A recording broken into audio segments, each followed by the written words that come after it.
Hi viewers, welcome to Technologies in Tamil channel.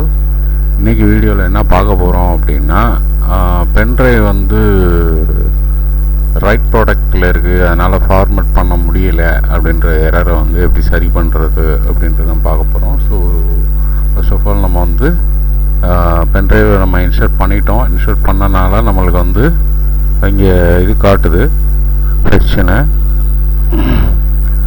So இந்த UEFI NTFSன்னு போட்டிருக்கு இல்லையா, இதுதான் என்னோடய பென்ட்ரைவ் நான் மாட்டியிருக்கேன். ஸோ இதை வந்து இப்போ நம்ம ரைட் கிளிக் பண்ணி ஃபார்மேட் கொடுக்குறோம். ஸோ கொடுத்தோடனேயும் ஸோ இந்த மாதிரி இருக்கும். நார்மலாக ஸ்டார்ட் கொடுக்குறோம். கொடுத்தோம்னா ஒரு வார்னிங் மெசேஜ் வரும், டேட்டாஸ் எல்லாமே எரேஸ் ஆயிரும், கன்ஃபார்மாக பண்ணலாமா அப்படின்னு. ஓகே கொடுக்குறோம் அப்படின்ற பட்சத்தில் த டிஸ்க் இஸ் ரைட் ப்ரொடக்டட் அப்படின்னு சொல்லிட்டு வரும். ஸோ இதை வந்து எப்படி சரி பண்ணுறதுன்றதான் நம்ம இப்போ பார்க்க போகிறோம். ஸோ அதுக்கு என்ன பண்ணணும்னா, ஸோ இதை மினிமைஸ் பண்ணிக்கலாம். ஸோ திஸ் பிசி அப்படின்னு இருக்கு இல்லையா, அதில் வந்து இது வந்து 11 அந்த மாதிரி காட்டும். விண்டோஸ் 11 இது ஆக்சுவலாக. மேனேஜில் போங்க, அதாவது டிஸ்க் பிசியில் ரைட் கிளிக் பண்ணி மேனேஜ் போயிட்டு டிஸ்க் மேனேஜ்மெண்ட்டில் போய்க்குங்க. போயிட்டிங்கன்னா இதில் வந்து ரிமூவபிள் டிஸ்க்கு அப்படின்னு சொல்லிட்டு இருக்கும், அதான் இருக்குது. ஸோ உங்களுக்கு டவுட் இருந்துச்சு அப்படின்னா இதுலேயே பார்த்தீங்கன்னா தெரியும், இதில் காட்டும், EFன்னு ஹெச்சில் காட்டும். ஸோ இதுதான் நம்மளுடைய அந்த ட்ரைவு 16 GB ஆக்சுவலாக. அதில் மினிமம் கெப்பாசிட்டி எடுத்துகிட்டு நம்மளுக்கு 14.65 அப்படின்னு காட்டுது. இப்போ தெரியும் நினைக்கிறேன் உங்களுக்கு. ஓகே இதுதான். ஸோ இதை வந்து இப்போது நம்ம வந்து ஃபார்மேட் பண்ணலாம். இப்போ இதில் வந்து உங்களுக்கு இப்போ ஃபார்மேட் அப்படின்னு கொடுத்து பார்ப்போம் என்ன ஆகுதுன்னு பார்த்துக்கலாமா. So NTFS default okay, simple தான், ஒன்றும் பெரிய இதெல்லாம் கேட்குது. இதுலேயும் அதே சேம் தான், அந்த வார்னிங் மெசேஜ் வரும், டெலிட் பண்ணோமா டேட்டாஸ் எல்லாம் டெலிட் ஆயிரும், அது மாதிரி சொல்லும். ஓகே கொடுங்க, தைரியமாக கொடுங்க.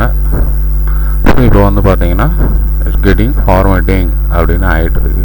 சப்போஸ் வெளியில் உங்களுக்கு நார்மலாக ஃபார்மேட் ஆகலை அப்படின்ற பட்சத்தில் அது மாதிரி பண்ணிக்கலாம். அப்படி இல்லைனாலும் இன்னொரு ஆப்ஷன் இருக்குது, நான் அதையும் சொல்கிறேன். அது ஜஸ்ட் நீங்கள் டெலீட் பண்ணுற மாதிரி இருக்கும். இப்போ வந்து பார்த்தீங்கன்னா ஃபார்மேட் ஆகிடுச்சு. இப்போ பார்த்தீங்கன்னாக்க இது மட்டும், இது வந்து சப்போர்ட் ஃபைல் தான், வேறு ஒன்றும் இல்லை, நீங்கள் பயப்படாதீங்க. இதை என்ன பண்ணலாம் அப்படின்னா, ஜஸ்ட் நீங்கள் வந்து பார்ட்டிஷனை டெலீட் வேல்யூம் அப்படின்றத கொடுத்துருங்க. இதில் உங்களை டேட்டா தான் நம்மளுக்கு தேவையில்லை. So you can delete it. So delete பண்ணிடுங்க. டெலீட் பண்ணிங்கன்னா டெலீட் ஆயிரும். இந்த இதையும் டெலீட் பண்ணிடுங்க, ரெண்டு இதையும் பண்ணிட்டீங்கன்னா சேம் ஆயிரும். After that new simple volume create பண்ணிக்கலாம் நீங்கள். ஸோ ஜி வேல்யூம் நெக்ஸ்ட்டு என்ன பண்ணுறோமோ அப்படியே ஃபாலோ பண்ணிங்க, வேறு ஒன்றுமே பண்ண வேணாம், வெரி சிம்பிள் தான்.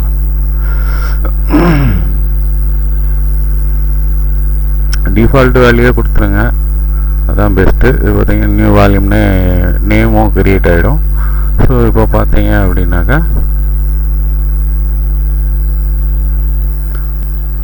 திரும்ப நார்மல் ஃபார்மேட்டு ஆக்சுவலாக ஓப்பன் ஆகிடுச்சு கேட்குது.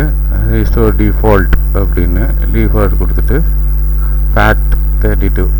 இப்போ வந்து ஆட்டோமேட்டிக்காக வந்து உங்களுக்கு உங்கள் USB பென்ட்ரைவ் வந்து அசால்ட்டாக ஃபார்மேட் ஆகும், வேறு ஒன்றும் இல்லை, ரொம்ப சிம்பிள் தான். இப்போ பார்த்தீங்கன்னா இதை க்ளோஸ் பண்ணிக்கலாம். பார்த்தீங்கன்னா இப்போ பார்த்தீங்கன்னா USB ட்ரைவ் வந்து எம்டியாக இருக்கா, ஒன்றுமே இல்லையா. ஸோ அவ்வளோதான். இதில் நீங்கள் எப்பயும் போல் நீங்கள் காப்பி பேஸ்ட் பண்ணிக்கிற வேண்டியதான். வீடியோ பிடிச்சிருந்தா லைக் பண்ணுங்கள், ரொம்ப பிடிச்சிருந்தா ஷேர் பண்ணுங்கள். தேங்க்யூ ஃபார் வாட்சிங்.